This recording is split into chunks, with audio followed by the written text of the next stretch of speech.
দরকার আছে এগুলো ফাতরামি করার? যে বাগান থেকে একটা ফুল তুলে নিয়ে আসছে, এখন ফুল তুলে নিয়ে এসে টবে রাখছে, প্রতিদিন স্প্রে করে, মেডিসিন দেয়, পারফিউম দিয়ে দিয়ে ইউনুস আর গন্ধ শুকতেছে।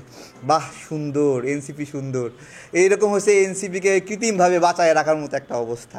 ঠিক আছে, ওই ফুলের মতো এটাকে নিয়ে এসে প্রতিদিন পানি দিতে হয়, স্প্রে করতে হয়, দিয়ে দিয়ে নিজে নিজেই তৃপ্তি নিচ্ছে।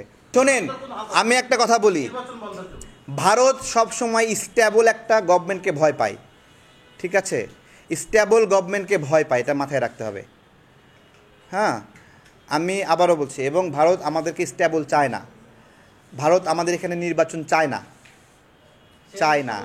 ঠিক আছে, এবং এইটা বাংলাদেশ রাষ্ট্র হিসেবে যদি স্টেবল হয়ে ওঠে তাহলে ভারতের অনেক অসুবিধা।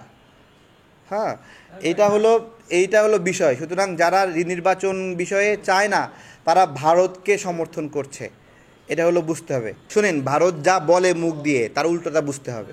ঠিক আছে, এই যে গ্রামের মধ্যে অন্ধকারে জঙ্গলের পাশ দিয়ে যাওয়ার সময় সবাই চিল্লায় না, কেন চিল্লায় বলেন তো?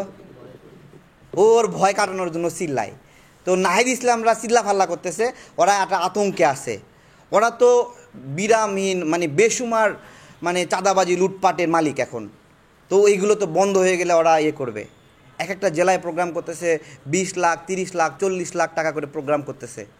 ঠিক আছে, মানুষের কষ্টের টাকা এত সস্তা হয়ে গেছে যে ওদেরকে এই টাকা সাপোর্ট দিচ্ছে, নাকি মানুষের গলায় পাড়া দিয়ে এই যে গুলশানের যে ঘটনা, এইরকম করে টাকা পয়সা নিচ্ছে। ওরা এই নির্বাচনের কথা শুনলেই ভয় পায়। জুলাই সনদটা হচ্ছে না কেন? জুলাই সনদ হচ্ছে না এই নাহিদ আক্তার, এই যে ডারভি নাসির, এদের চালাকির কারণে, এদের প্রতারণার কারণে জুলাই সনদ হচ্ছে না। এরা আসলে জুলাই সনদ চায় না। এরা জুলাই সনদের মধ্যে দেখতে চায় যে 72-এর সংবিধানের কবর দেওয়া হলো। আরে ভাই, 72-এর সংবিধান কি শুধুমাত্র শেখ মুজিবের সংবিধান? হ্যাঁ বলেন, মুক্তিযুদ্ধ উত্তর বাংলাদেশে যারা ওই সময় বিজয়ী ছিল তারা মিলে এই সংবিধান বানাইছে। একটা সংবিধানের সব বাতিল হয় কিভাবে? হ্যাঁ, কয় 72-এর সংবিধান বাতিল করে দাও।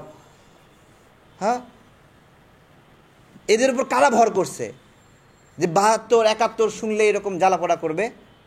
শেখ মুজিবুর রহমান, তার ভুল আছে, তাই বলে তার সব কাজ বাতিল নাকি? হ্যাঁ, টুঙ্গিপাড়ায় গিয়ে বলতেছে যে টুঙ্গিপাড়া ঘুরায় দেবে, মুজিববাদ কবর দেবে। দরকার আছে এগুলো ফাতরামি করার?